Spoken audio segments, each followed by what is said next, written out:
Hey guys, welcome to episode number 2 of Becoming Different. I hope you guys had a great week. I had a great week. Hope you guys are having a good Mother's Day. By the time you see this, it's probably Monday. So, that being said, we got a lot to go into today. I can't wait to go into it. Hope you guys enjoy this video.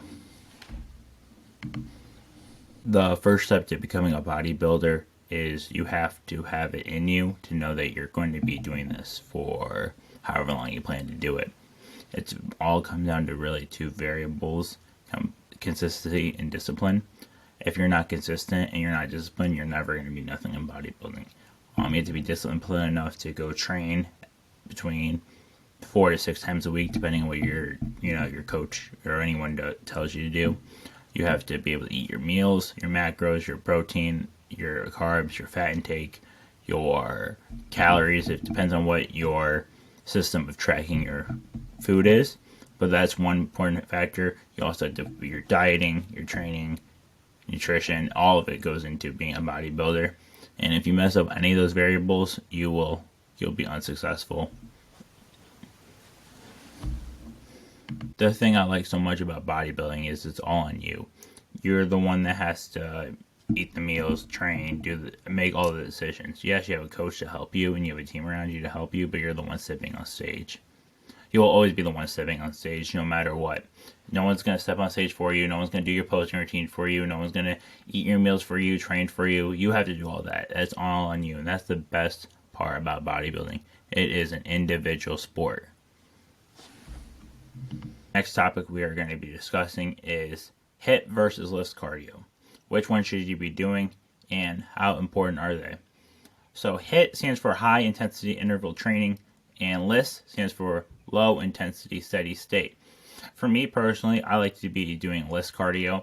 I'll do cardio between 30 and 40 minutes a day in the off season for a training session, and keeping it at a steady pace. You don't have to increase the speed over time or the incline. Just keep it very consistent, and that can give you better results. The reason why I don't suggest HIIT is because you kind of look kind of silly running for 1 minute all out or 30 seconds or however you're doing it, and then you stop and you're like doing like 3-4 minutes of like walking and then going back to running and walking and running and walking, and that's not going to burn you as many calories. It's just keeping steady state, going straight through on an incline, linear progression. That's where you're going to burn more fat and you're going to burn more calories. That's more important, because if you're just doing HIIT cardio, you're not burning as much. And people will tell you about the afterburn. The afterburn's like 30 calories. There's more in an apple than there's more calories in an apple than what you're burning after. For what all the people that say, oh, HIIT can be so beneficial. HIIT is not beneficial. Please do LISS cardio. So the other day I heard a comment online. It was like, time over attention is overrated. I'm going to respectfully disagree. It is not overrated. So for those who don't know what time under tension is, it's how long you're going to put your muscles under the tension under a given exercise. For example, if we're on the pec deck machine and we are going rep after rep, let's say we're doing a 3-second forward. Let's say we're holding it for 1 second and we're 4 seconds pausing back and we're holding that for 1 second. So a total of 9 seconds a rep, give or take, right? Going through each rep. Let's say you do 12 reps, okay?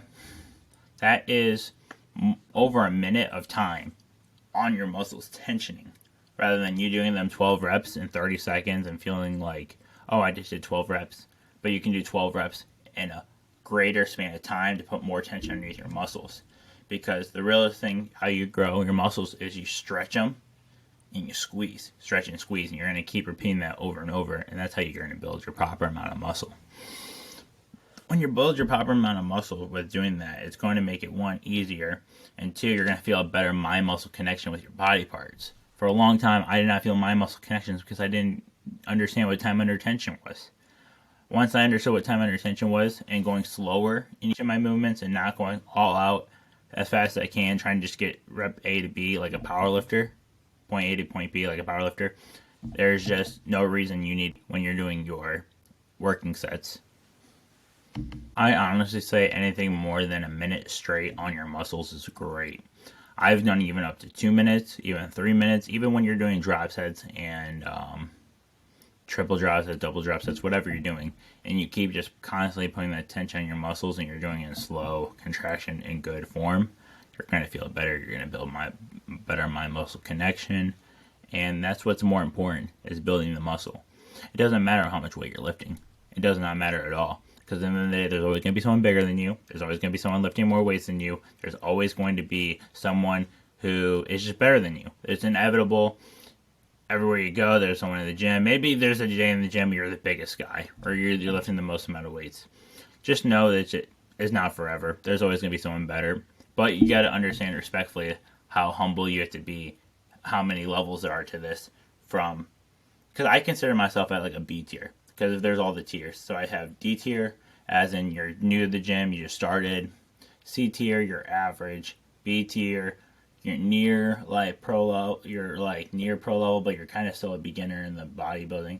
A tier, you're like almost at the pro level. You're like 1 or 2 years away. And then S tier, you're a pro. Just assuming we're not going into the pro tiers and say like the difference between like a Nick Walker and like Hussam Mustafa. Like we're not going to go into that.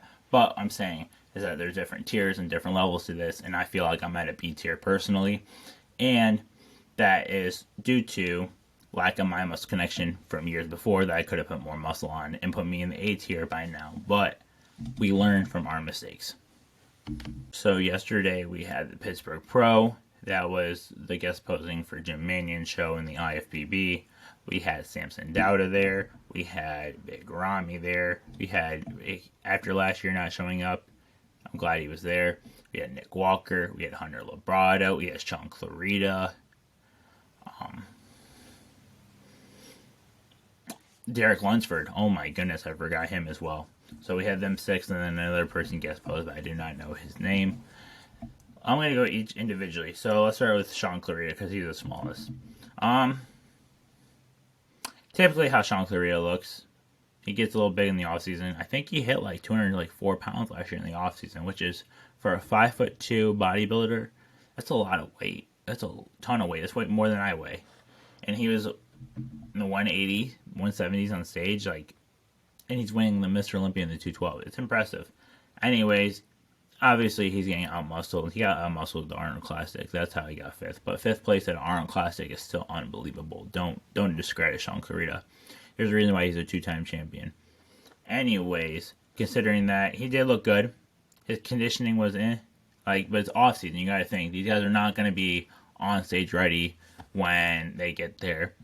So next up, we have Derek. Derek blew my mind away. His shoulder to waist ratio is unbelievable. His structure is unbelievable. He looked relatively the same as he looked last year from the 2022 Pittsburgh guest posing, but I thought the difference was he was more conditioned this time around. I think that really helped him because, one, it shows that he's really now going to make the improvements he needs to become Mr. Olympia, or if he wants to be Mr. Olympia, he will work for it, and he does work for it. He's one of the hardest workers in the IFBB for his position. I mean, there's a reason why he got number 2 in the world.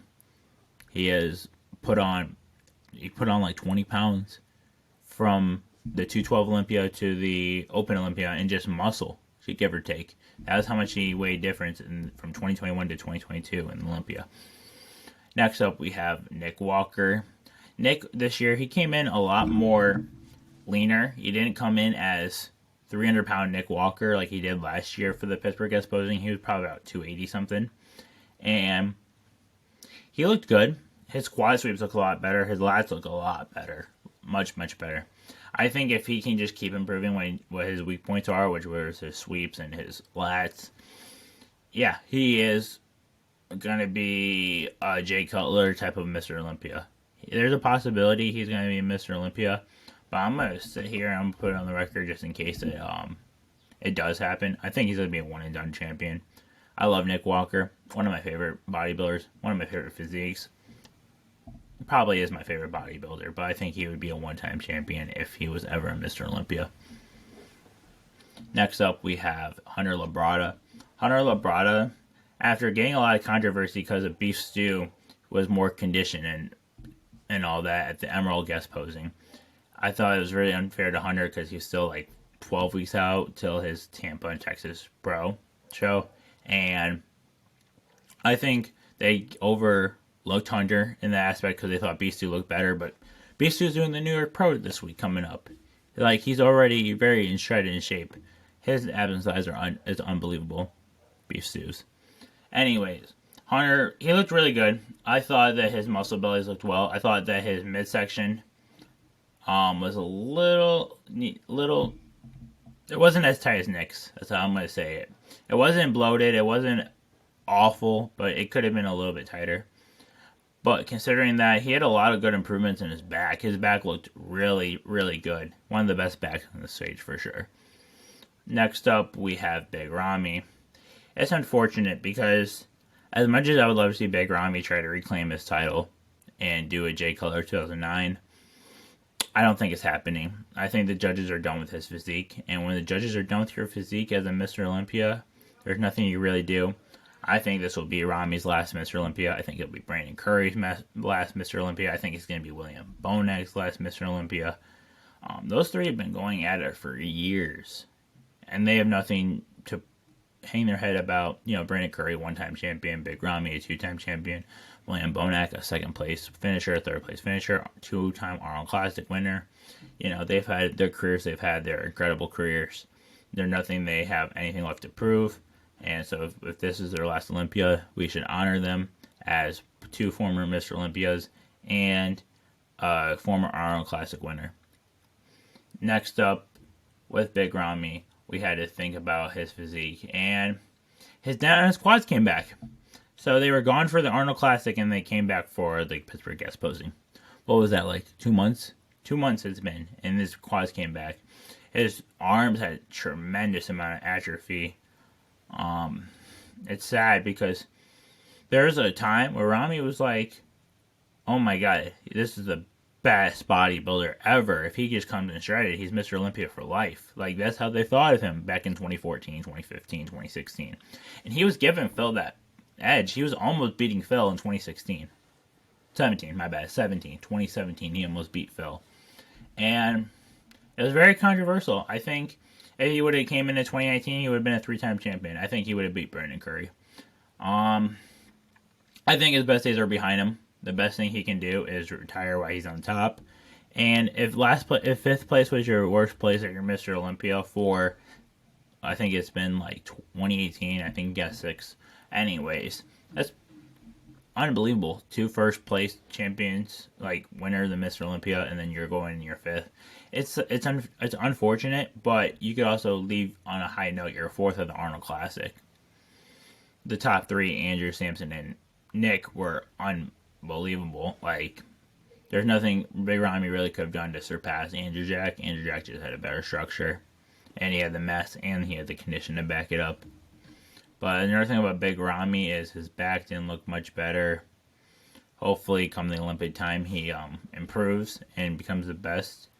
I also thought that his abs were a little, I don't want to say washed, but they're getting there. They're coming from someone that doesn't have abs themselves. I thought his abs did not look very pleasing to stare at. Like, if I looked at, like, I think Nick's abs are more pleasing. I think Hunter's abs are more pleasing. I think Derek's abs are more pleasing.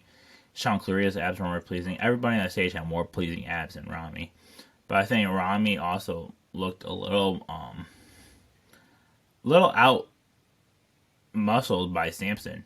Okay, because Samson just weighed 322 pounds, and they're relatively the same height. And Samson blew Ramy out of the water. If you look at the pictures, pose for pose, all of it, I just can't believe Samson's real. Like, I've never seen such a mass aesthetic bodybuilder 300 plus.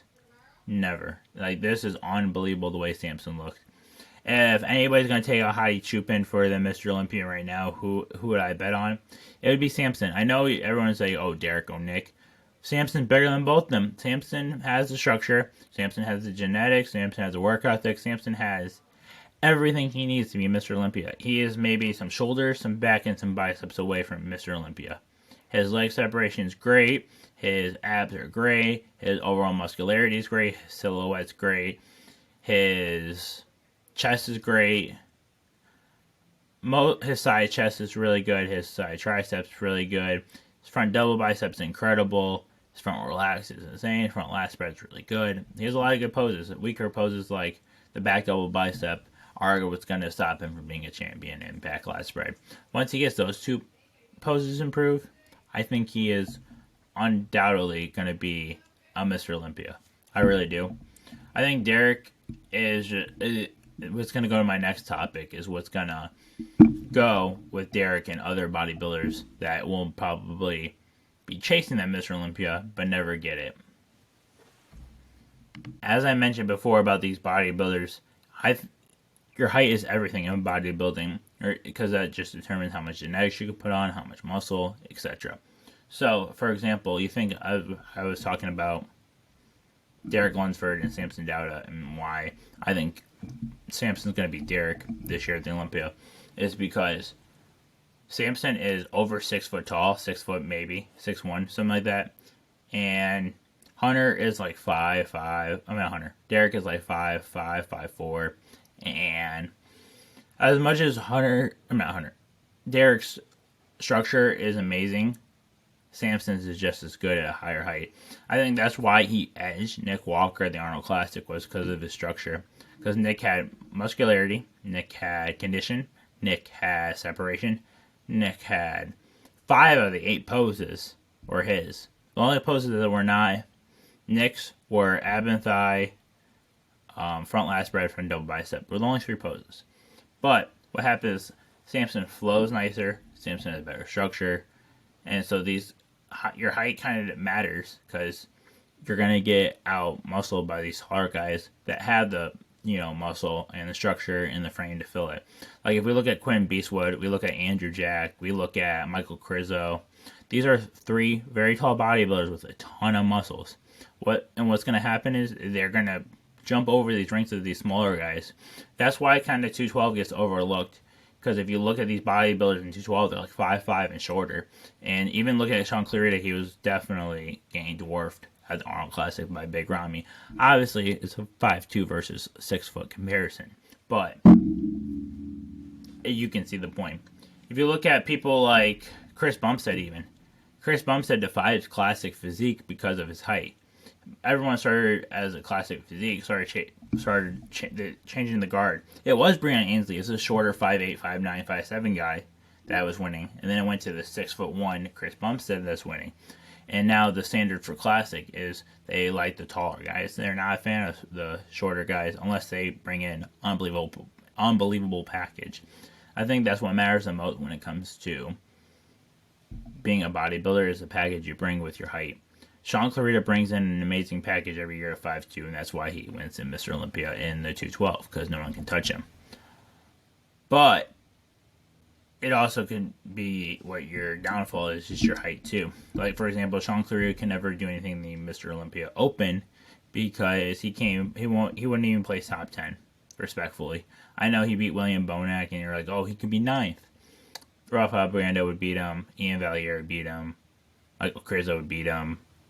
Charles Griffin would beat him. Antoine Vaillant would beat him. James Hollingshead would beat him.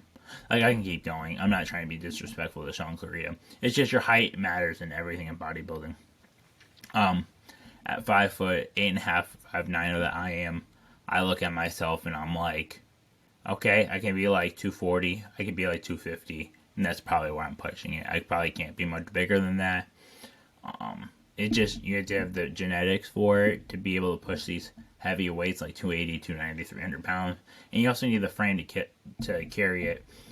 Again, you're not seeing that many 5'9", 5'8", 5'10" guys at 300 pounds. It's just very hard to see. On stage, 300 pounds, I should say, not off season, on stage. And that's what I'm saying. Like, I want to be 240, 250 on stage, not off season. And that's what I'm saying. Like, when you hit your frame, you're going to be framed out. Because as a bodybuilder, you can't grow vertically. You only can grow horizontally. You're only going to get wider. You're never going to get taller. And that's the one thing you have to understand. Now, if you're in the gym and you're brand new and you're like 13, 14, 15 years old and you're going to grow in your height, that's understandable. I'm talking about professional bodybuilders. I'm talking about people that have been doing this for 10 plus years, been going at it, and that's what matters is your height. Your height does matter in bodybuilding because the difference between Ian Valier at 5'10 versus Michael Krizo at 6'1", 6'2" is a couple more, posing routines, a couple more shows in between, a couple more years, and people are just going to pass you because your height. It's unfortunate. It's not fair, but it is bodybuilding is a very subjective sport, and everybody's going to have their opinions. Just because you have your own opinion doesn't mean you're correct. Just because someone else has their own opinion doesn't mean they're wrong. So, when it comes to bodybuilding, it's subjective, but your height does matter.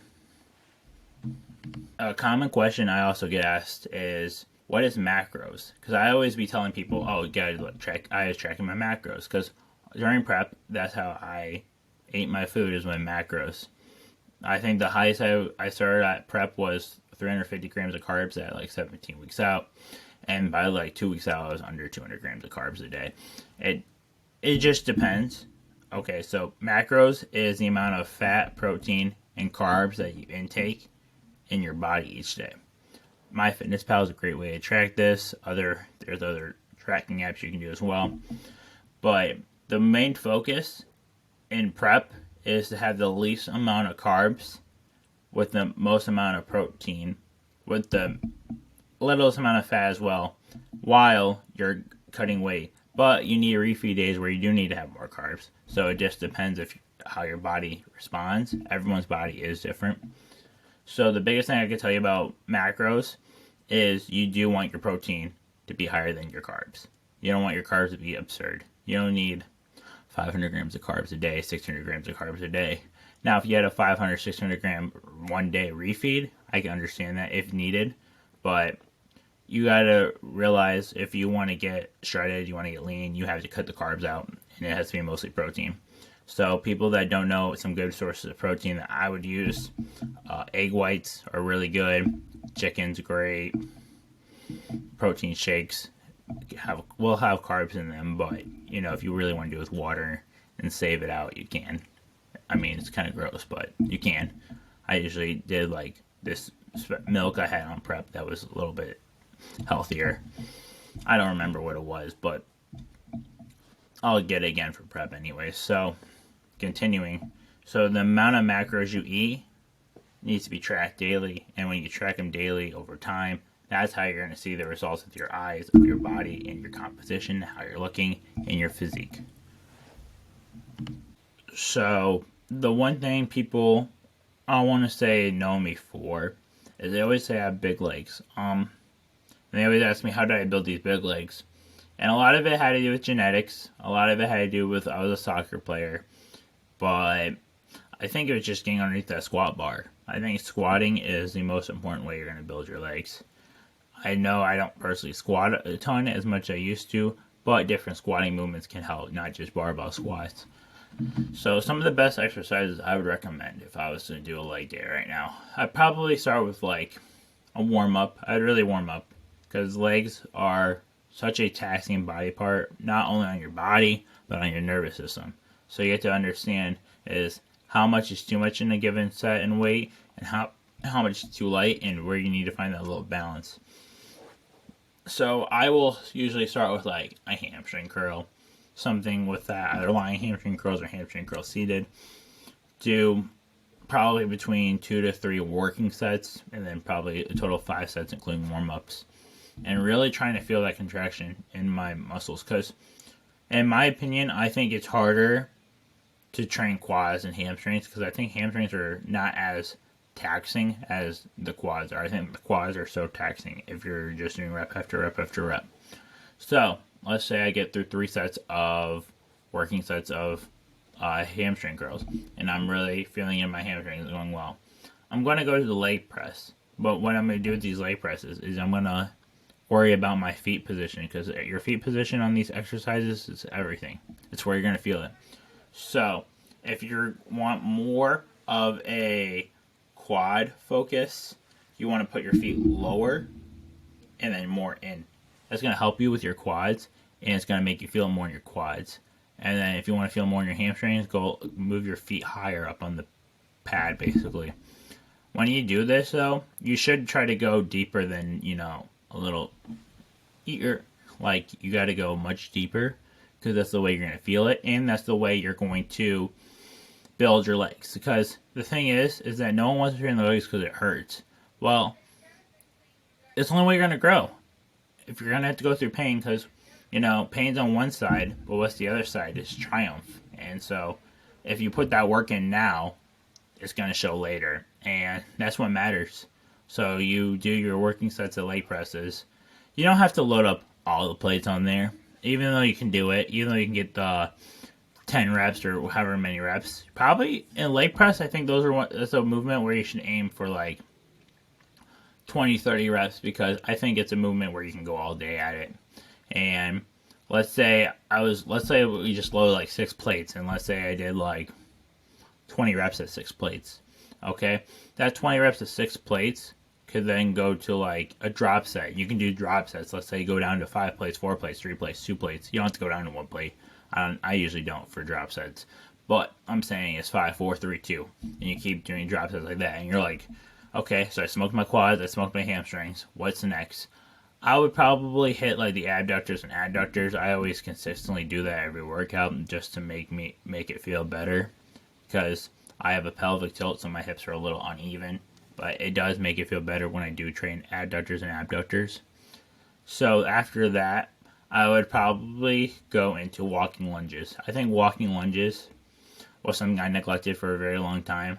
But that's the difference between having good legs and having great legs, is the ability to do the walking lunges. Because I think the walking lunges, even doing body weight walking lunges, will improve your legs tremendously. Just walking back and forth across. It's hard. I want you to know that if you're really going through the workout and you're really going through it, you're going to be at this point where it's like, wow, my legs are so... And that's what happens. And so, you get to that point and you're like, okay, what's next? I would probably either finish with like an RDL. It could be dumbbells, it could be the barbell, it could be body weight.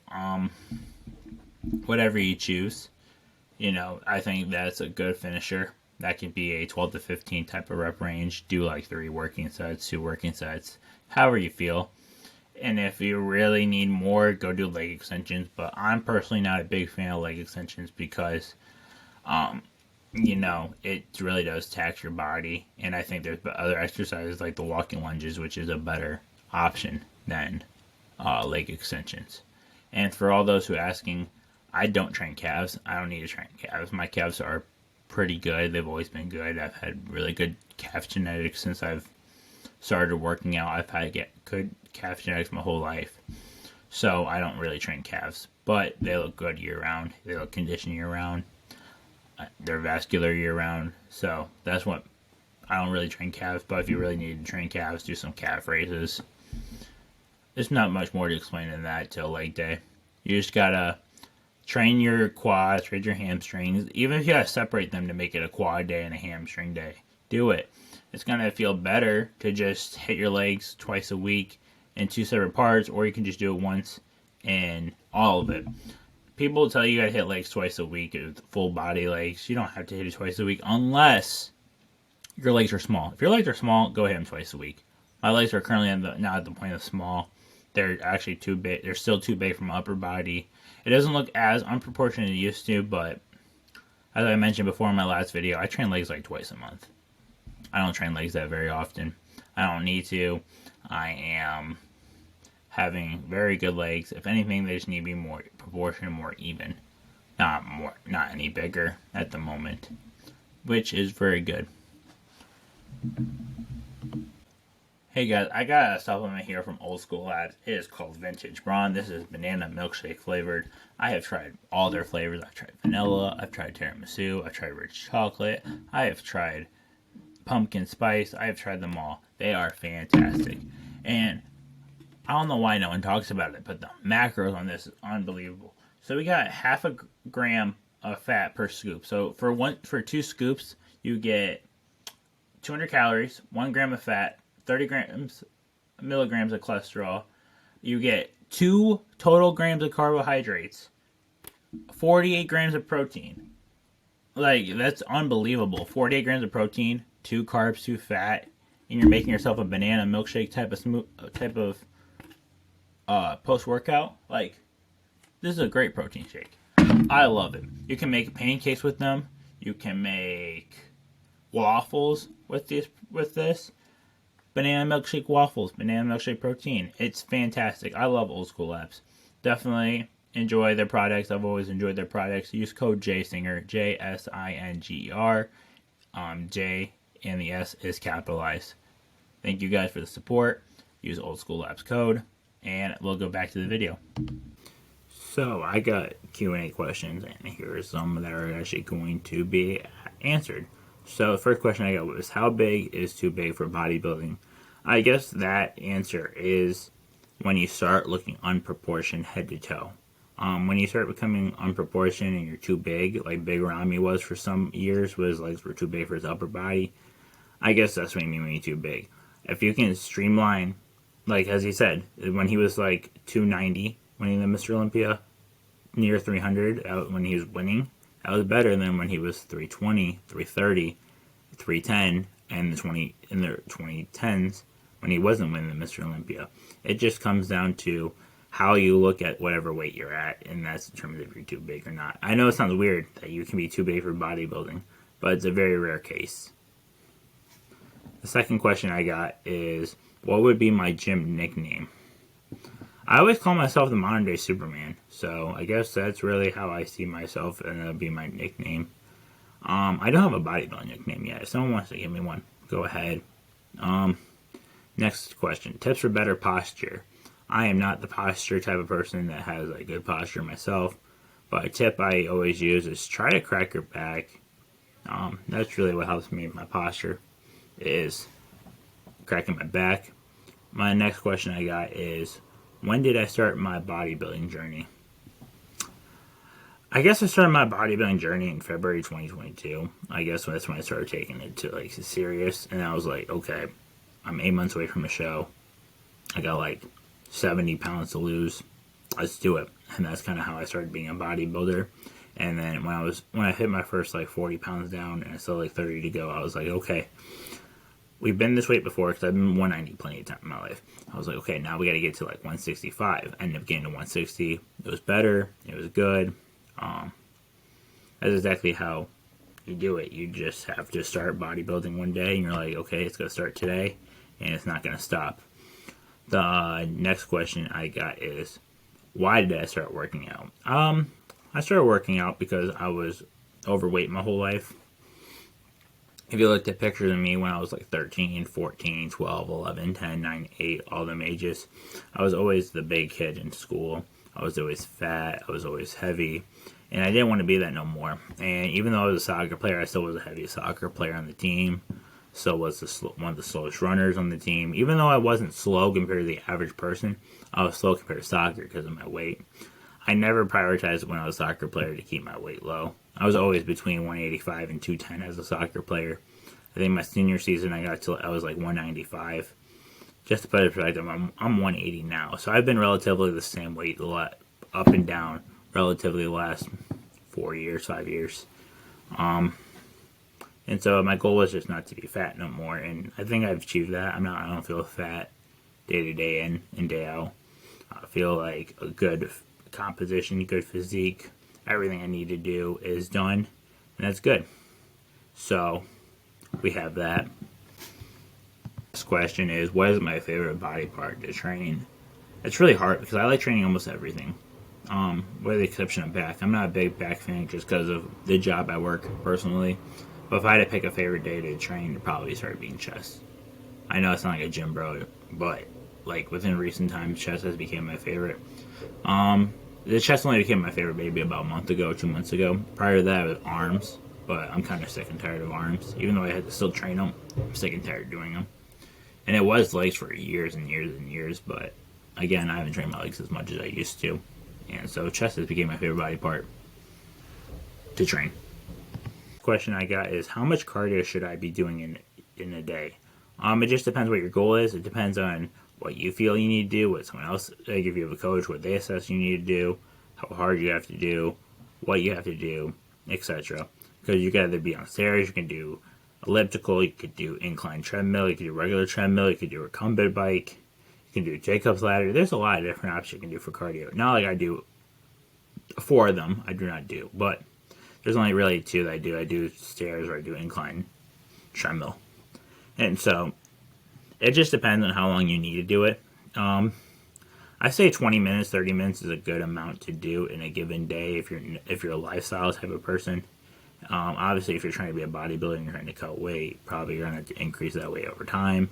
You're going to have to, lower the food, and that's kind of how prep works, basically. And I got his top 3 exercises for chest. I'd probably go incline dumbbell press, I'd probably go pec deck, and then I probably would go a chest press machine. Like one where you're just like this, you're pushing forward. I'd say those are probably the 3 best exercises you could do for your chest to build a better chest if you only had to pick 3. Honorable mention goes to dips. Honorable mention goes to cable flies. Both are good, but definitely pec deck's a little bit better than a cable fly, in my opinion. Thank you guys for watching episode 2 of Becoming Different. Like, subscribe, and comment. And I will see you guys in episode 3. Thank you guys.